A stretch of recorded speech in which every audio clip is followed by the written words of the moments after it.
Good evening all. இன்றைக்கி SI எக்ஸாமோட result and result, அது இல்லாமல் எக்ஸாம் வருமா அப்படின்ற ஒரு தாட்டில் எல்லோரும் இருப்பீங்க. இந்த விஷயத்தை பற்றி நம்ம டிஸ்கஸ் பண்ணுவோம். ஃபர்ஸ்ட் ஆஃப் ஆல் உங்களுக்கு எல்லாருக்கும் வந்து ரிசல்ட் வந்ததில் ஒரு பெரிய குழப்பத்தில் இருப்பீங்க. ஏன்னா ஃபஸ்ட்டு ரிசல்ட்டில் இருந்த கேண்டிடேட்ஸ் வந்து திரும்ப ரிசல்ட்ஸ் ரிலீஸ் பண்ணும்போது நாங்கள் அந்த ரிசல்ட்டில் வந்து இருப்போமா, என்னோடய ரிஜிஸ்ட்ரேஷன் நம்பர் வந்து அதில் இடம்பெறுமான்ற ஒரு பெரிய குழப்பத்தில் இருப்பீங்க. அவங்க சாஃப்ட்வேர் எரர்னு சொன்னது டிஎன்யூஎஸ்ஆர்பி பொறுத்த வரைக்கும் ஓப்பன் டிபார்ட்மெண்ட் கேண்டிடேட்ஸ் வந்து ஓப்பன் கேண்டிடேட்ஸ்குள்ளே மெர்ஜ் ஆகிட்டாங்க. டிபார்ட்மெண்ட் கேண்டிடேட்ஸ்க்குன்னு ஒரு லிஸ்ட்டே வந்து அவுட் பண்ணல, அது ரெண்டும் வந்து மெர்ஜ் ஆகிடுச்சு. அதனால் டிபார்ட்மெண்ட் கேண்டிடேட்ஸ்க்கான போஸ்டிங்ஸ் வந்து ரிலீஸ் பண்ணாமல் ஒன்லி ஓப்பன் மட்டும், எல்லாமே மொத்தமாக ஓப்பனில் வந்து ரிலீஸ் ஆகிடுச்சு அப்படின்ற மாதிரி மென்ஷன் பண்ணியிருந்தாங்க. இதில் டோட்டலாக பார்த்தோம்னா நம்ம டிபார்ட்மெண்ட் கேண்டிடேட்ஸோட நம்பர்ஸ் வந்து வர்றதுக்கான வாய்ப்புகள் இருக்குது. இன்னொன்று ஓப்பன் கோட்டாவில் செலக்ட் ஆன கேண்டிடேட்ஸோட நம்பர் வந்து எலிமினேட் ஆகிறதுக்கான வாய்ப்பு ரொம்ப ரொம்ப கம்மி. ஏன்னா நீங்கள் ஓப்பன் கோட்டா தான் நீங்கள் அப்ளை பண்ணதே. ஓப்பன் கோட்டாவில் நீங்கள் நல்ல மார்க் எடுத்திருக்கீங்க, ஓப்பன் கோட்டாவில் நீங்கள் செலக்ட் ஆகிருக்கீங்க. அப்படிங்கிற பட்சத்தில் உங்கள் நம்பர் வந்து டெலிட் ஆகிறதுக்கான ரிசல்ட்டில் வந்து உங்கள் நம்பர் இடம்பெறதுக்கான வாய்ப்புகள் அதிகமாக இருக்குது. இன்னொன்று department candidate and open candidate ரெண்டு போத்தில் அப்ளை பண்ணவங்க டிபார்ட்மெண்ட் கேண்டிடேட்டாக இருந்தீங்கன்னா உங்கள் நம்பர் வந்து ரிசல்ட்டில் ஆட் ஆகிறதுக்கான வாய்ப்புகள் இருக்குது. ஏன்னா பழைய ரிசல்ட்டில் நீங்கள் வந்து உங்கள் நம்பர் இல்லாமல் இருந்திருக்கலாம், இப்போ புதுசாக வர ரிசல்ட்டில் வந்து வரதுக்கான வாய்ப்பு இருக்குது. இல்லை வந்து ஓப்பன் அண்ட் டிபார்ட்மெண்ட்டில் நீங்கள் அப்ளை பண்ணி அந்த ஓப்பன் கேண்டிடேட் இதில் நீங்கள் செலக்ட் ஆகியிருந்தாலும் அந்த நம்பர் வந்து உங்களை டிபார்ட்மெண்ட் கேண்டிடேட்டில் அதுலேருந்து ஓப்பன்லேருந்து எடுத்து டிபார்ட்மெண்ட்டில் வைக்கலாம். இல்லை புதுசாக வந்து உங்களுக்கு வர்றதுக்கான வாய்ப்புகள் இருக்குது. அதனால் ஓப்பனில் செலக்ட் ஆனவங்களுக்கான அவங்களோட ஓப்பனில் செலக்ட் ஆன கேண்டிடேட்ஸ்க்கு வந்து பயப்பட தேவையில்லை.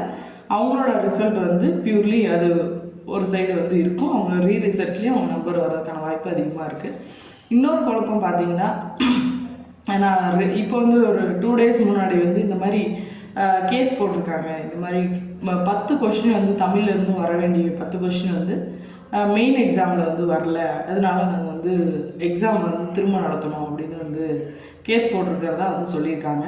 இது வந்து மேண்டட்டரியாக அப்படின்னா அது போர்டில் வந்து கன்சல்ட் பண்ணிவிட்டு போர்டு மெம்பர்ஸ் எல்லாரும் டிஸ்கஸ் பண்ணிட்டு தான் இந்த எக்ஸாம் வந்து கண்டக்ட் பண்ணியிருப்பாங்க. அதை கவனிக்காமையோ இல்லை வந்து அதை ஒரு அலட்சியமாகவோ விடுறதுக்கான வாய்ப்பு கிடையாது. அது maybe return examination preliminary exam வந்து தமிழ் எலிஜிபிலிட்டி டெஸ்ட்டு ஃபுல்லாக வச்சதுனால கூட மெயின் எக்ஸாமில் உங்களுக்கு வந்து தமிழுக்கு பதிலாக சைக்காலஜி கேட்டிருக்கலாம். இன்னொன்று, நமக்கு ஒவ்வொரு வருஷமும் பேட்டர்ன் வந்து நிறையா சேஞ்ச் ஆகும். நீங்கள் டிஎன்பிஎஸ்சியும் பார்த்தீங்கன்னா சரி, டிஎன்யூஎஸ்ஆர்பி, இன்னொன்று மற்ற டிஆர்பி எக்ஸாம்ஸும் மற்ற எல்லா எக்ஸாம்ஸ்லையுமே பார்த்தீங்கன்னா தமிழில் வந்து 10 கேட்டிருப்பாங்க, சில வருஷத்தில் 5 கேட்டிருப்பாங்க.